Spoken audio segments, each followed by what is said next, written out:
दोस्तों, एक कब्र खोदने वाला गोरख कब्रों से मुर्दा औरतों को निकालकर उनके साथ जीना किया करता था। लेकिन एक दिन जब उसने एक मुर्दा लड़की के साथ यह सब कुछ करने की कोशिश की तो उसके साथ क्या हुआ, यह वाकया दिमाग को हिला देने वाला है। उसे मुकम्मल जरूर सुनिए। यह कहानी वह आदमी खुद अपनी जबानी सुनाना चाहता है। मेरा नाम अब्दुल करीम है और मैं एक गोरख था। जो भी जवान लड़की दब कर जा तो फिर मैं उसको कब्र से निकालकर उसके साथ जिना करता था। एक रात एक आदमी अपनी कुंवारी लड़की को अकेले लेकर आया और मुझे दफनाने के लाखों रुपए देकर चला गया।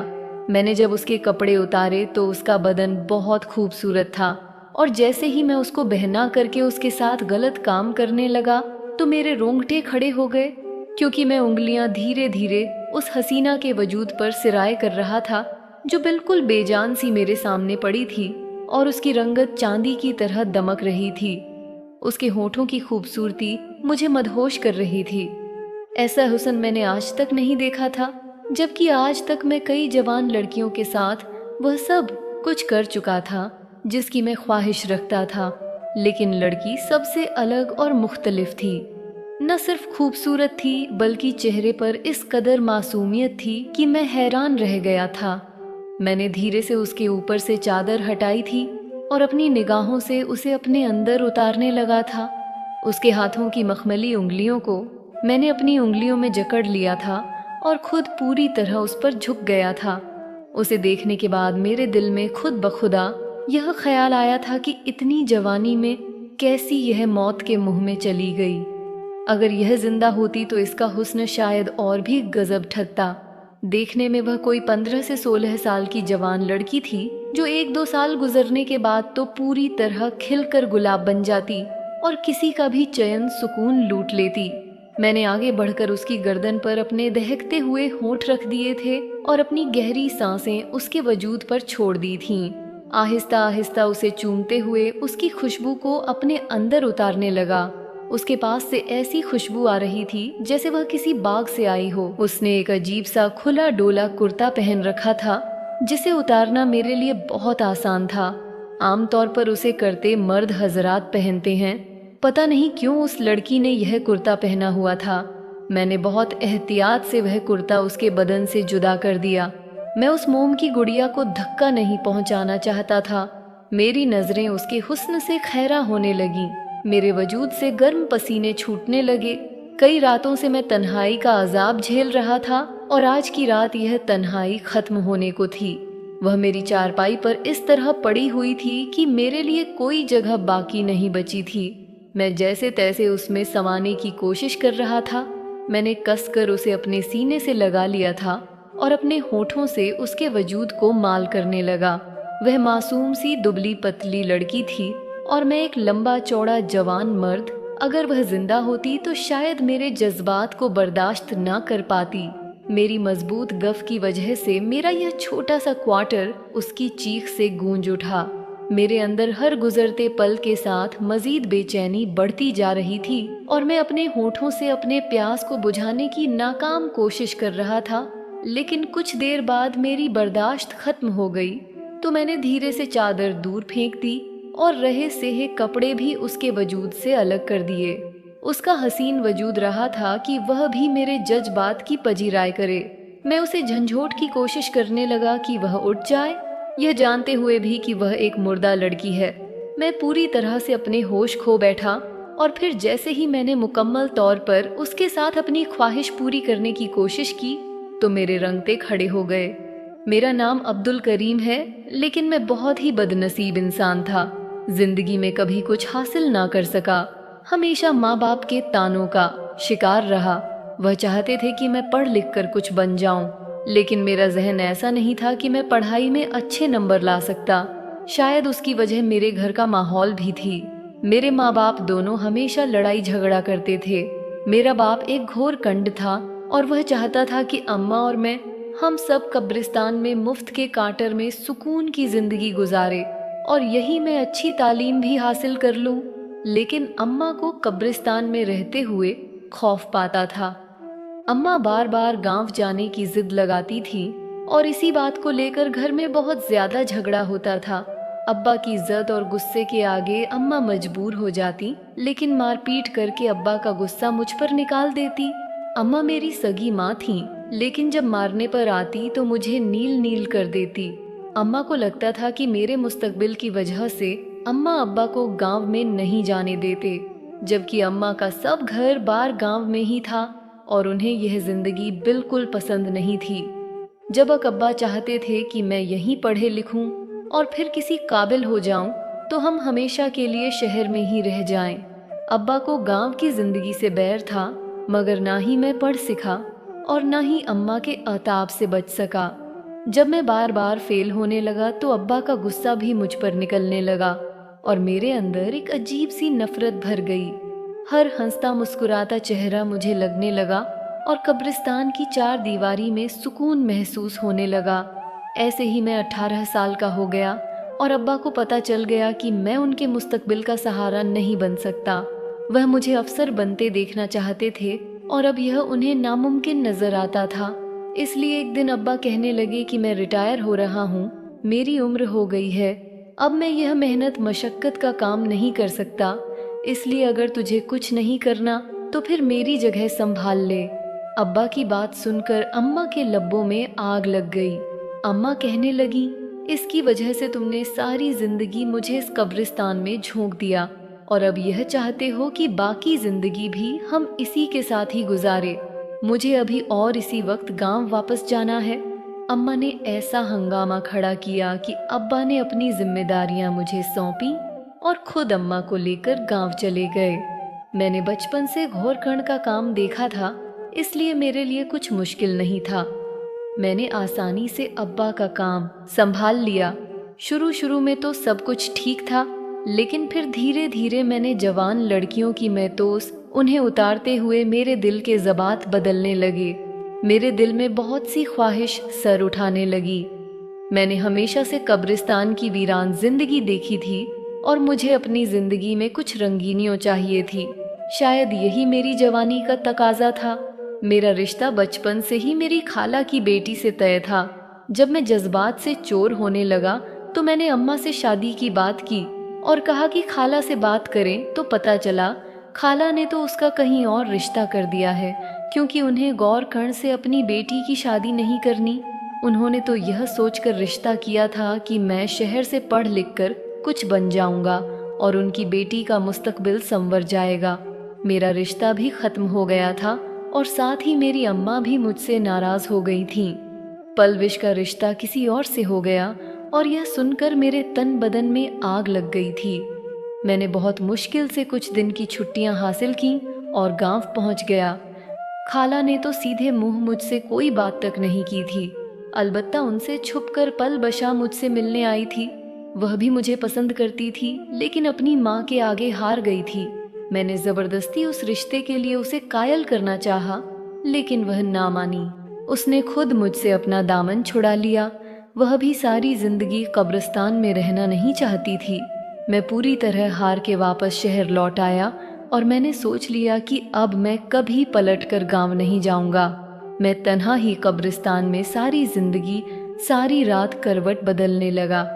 जवानी रूज पर थी और जज्बात को लगाम लगाना मुश्किल था, मगर मुझे इस बात का भी यकीन हो गया था कि मुझ जैसे इंसान से कोई लड़की शादी नहीं करेगी।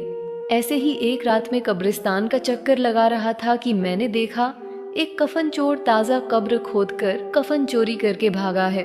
उसे तो मैं ना पकड़ सका, लेकिन जब उस कब्र के पास पहुंचा तो मुझे याद आया कि शाम को ही मैंने एक जवान लड़की के लिए यह कब्र तैयार की थी। कफन चोर ने एक तरफ से कब्र खोल दी थी। खुली हुई कब्र देख के मेरा दिल मचलने लगा। शैतान मुझ पर गालिब आ गया, इसीलिए बिना सोचे समझे मैं से अंदर दाखिल हो गया और फिर उस रात पहली दफा मैंने वो हरकत की थी जिसकी वजह से शायद मैंने अपना वजूद ही खो दिया था। मैं दायरा इस्लाम से खारिज हो गया था, एक जानी बन गया था। एक गुनाह इंसान को इतना सख्त दिल बना देता है कि फिर उसे खुदा का खौफ भी नहीं रहता। इसने आने वाली जिंदगी में मैं इस तरह की हरकतें करता रहा। मेरे दिमाग में यह बात सवार हो गई थी कि गोरख के साथ तो कोई भी लड़की शाद नहीं करेगी, तो फिर मैं क्यों किसी भी लड़की की इज्जत को बख्श देता।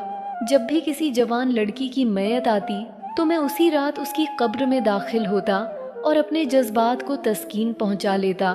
ज्यादातर मेरा निशाना जवान और कुंवारी लड़कियां ही होती थीं, जिनके साथ ज्यादती करके मुझे बहुत खुशी मिलती। मुझे पकड़े जाने का भी कोई खौफ नहीं था, क्योंकि इस कब्रिस्तान में मैं अकेला घोरगण था और यह कब्रिस्तान शहर से थोड़ा हटकर था, इसलिए रात के वक्त यहाँ ज्यादा कोई नहीं आता था। यह भी एक ऐसी ही रात थी और सर्दी का राश था। रात का कोई 2 बज रहा था। मैं बेचैनी के आलम में चारपाई पर करवट बदल रहा था। सर्दी की रातों में तन्हा चारपाई पर लेटना मुझे कांटों पर लेटने जैसा मालूम होता था। पिछले 1 हफ्ते से किसी जवान लड़की की मैयत नहीं आई थी और यही वजह थी कि नींद मेरी आंखों से उड़ गई थी। मेरे अंदर की आग मेरी सांसों को भारी कर रही थी। जब जना का चस्का लग जाए तो फिर उसके बगैर रहना मुमकिन नहीं होता, और मुझे भी चस्का लग गया था। मुझे इस बात पर बहुत कोफ्त हो रही थी, किसी जवान लड़की का जनाजा क्यों नहीं आ रहा। मैं पूरी तरह तड़प रहा था। मेरा बस चलता तो मैं दोबारा किसी इस्तेमाल की हुई लड़की को ही इस्तेमाल कर लेता, लेकिन मैं सिर्फ ताज़ा मैयत के साथ ही ज्यादती करता था, इसलिए मजबूर था।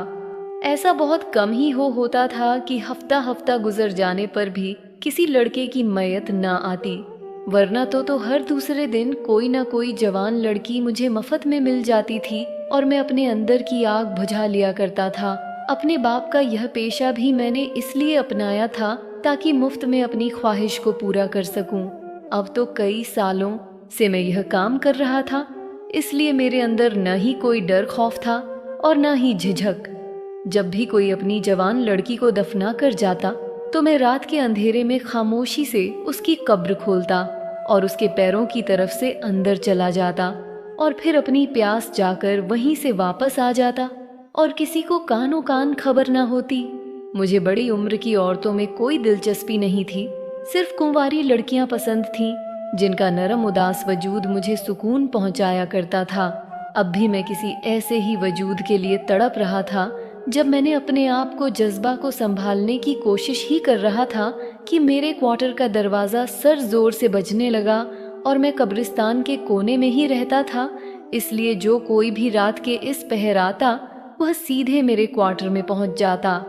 जब दरवाज़ा दोबारा से बजा तो मैंने उठकर जल्दी से दरवाज़ा खोल दिया। मेरे सामने एक आदमी खड़ा था। उसके चेहरे पर बहुत ज्यादा परेशानी थी और गोद में चादर में लिपटा हुआ एक वजूद। उसने बहुत मुश्किल से अपने बाजू में ऊसे उठा रखा था। उसने मुझसे अंदर आने की इजाजत मांगी तो मैं इनकार न कर सका। उसे जगह दी तो उसने मेरी चारपाई पर चादर में लिपटा हुआ वजूद लेटा दिया, जो पूरी तरह ढका हुआ था। मैं हैरत से देखने लगा। इतना तो मैं समझ गया था कि कोई लड़की है, लेकिन वह इस तरह चादर में लिपटी हुई क्यों थी। मैं सवारियां नजरों से उस आदमी की तरफ देखने लगा। उसने जेब से नोटों की गड्डी निकालकर मेरे हाथ में रखी और कहने लगा कि मेरे पास ज्यादा वक्त नहीं है, मुझे दूसरे शहर जाना है, तुम इसकी तदफीन का इंतजाम कर दो। इतने सारे पैसे देखकर मेरी आंखें खुली की खुली रह गई थीं। कम से कम वह लाख रुपए तो थे, जिससे मेरी बहुत सी ख्वाहिश पूरी हो सकती थी। मैंने जल्दी से नोट अपने हाथ में पकड़ लिए और तज के मारे उससे पूछने लगा, यह कौन है और इसका इंतकाल कैसे हुआ। उस आदमी ने अजीब नजरों से मुझे देखा और कहने लगा, इतने सारे पैसे तुम्हें दे रहा हूँ, फिर तुम्हें क्या परेशानी है, बस तुम इसे दफन कर दो। यह मेरी कुंवारी बेटी है, बस इतनी ही जिंदगी लिखवा कर लाई थी मेरी। परदेश की फ्लाइट है, आगे पीछे कोई नहीं। यह इकलौती बेटी थी, यह भी दुनिया से चली गई।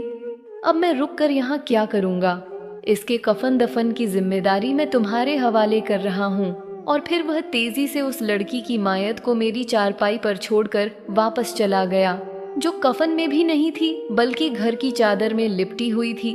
पीछे की तरफ मैंने पहले से ही कुछ कब्र खोद रखी थी, क्योंकि कभी कभार रात के वक्त मैयत आ जाया करती थी, इसलिए उस लड़की की तन फीन करना मेरे लिए मुश्किल नहीं था।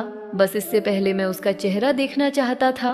कुंवारी लड़की का लफ्ज सुनकर तो वैसे ही मेरे दिल में फिर से आग मजर उठी थी।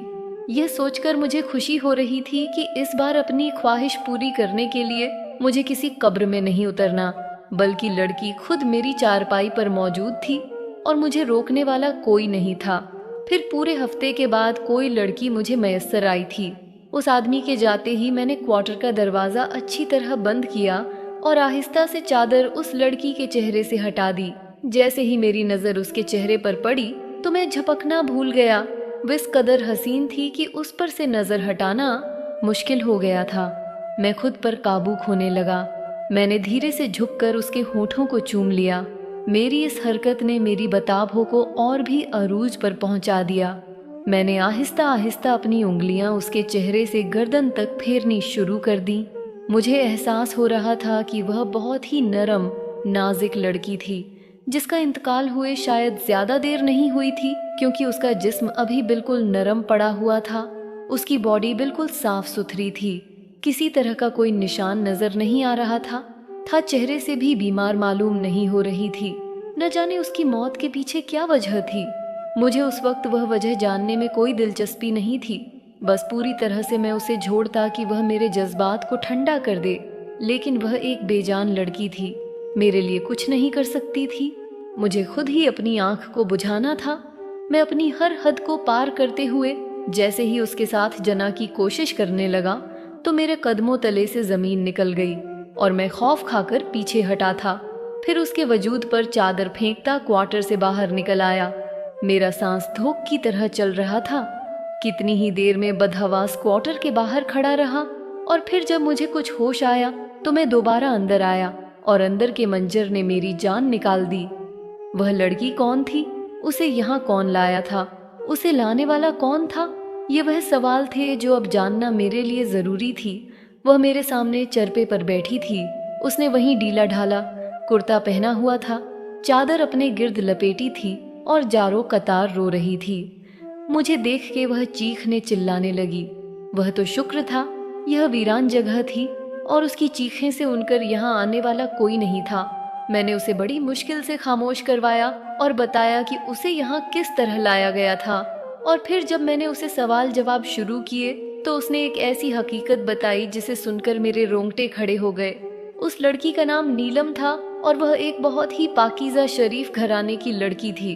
उसने बताया कि वह हाफिज कुरान है और अपने घर के हालात को ठीक करने के लिए दूसरों के बच्चों को कुरान पाक की तालीम देती थी।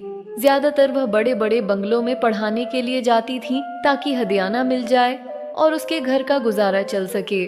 उसकी माँ बेवा औरत थी, छोटे छोटे बहन भाई थी। वही सबसे बड़ी बहन थी, इसलिए उसे ही अपना घर संभालना था। उसने अपने मरहूम बाप की जिम्मेदारी अपने कांधे पर ली और अपने छोटे बहन भाइयों की कफा करने की खातिर सब कुछ करने लगी। पिछले कुछ अरसा पहले उसे बहुत अमीर शख्स के बच्चों को अरबी पढ़ाने का काम मिला तो वह खुशी खुशी यह काम करने लगी। वह पूरे पर्दे में इस घर में जाती और तन्हा बैठकर बच्चों को पढ़ाती। उसे यह ज्यादा काम मुश्किल भी नहीं लगता था और फिर हदियाना था, इसलिए वह अपने काम से बहुत खुश थी। मगर धीरे धीरे उसे एहसास हुआ कि उन बच्चों का बाप कि किसी न किसी बहाने उस कमरे का चक्कर काटता है जहां वह बच्चों को पढ़ाती थी। वह अपना मुंह छुपा लेती, कभी नकाब करती तो कभी मास्क लगा देती, लेकिन किसी न किसी बहाने बच्चों का बाप भी धड़क अंदर आता और उसका दीदार करके जाता।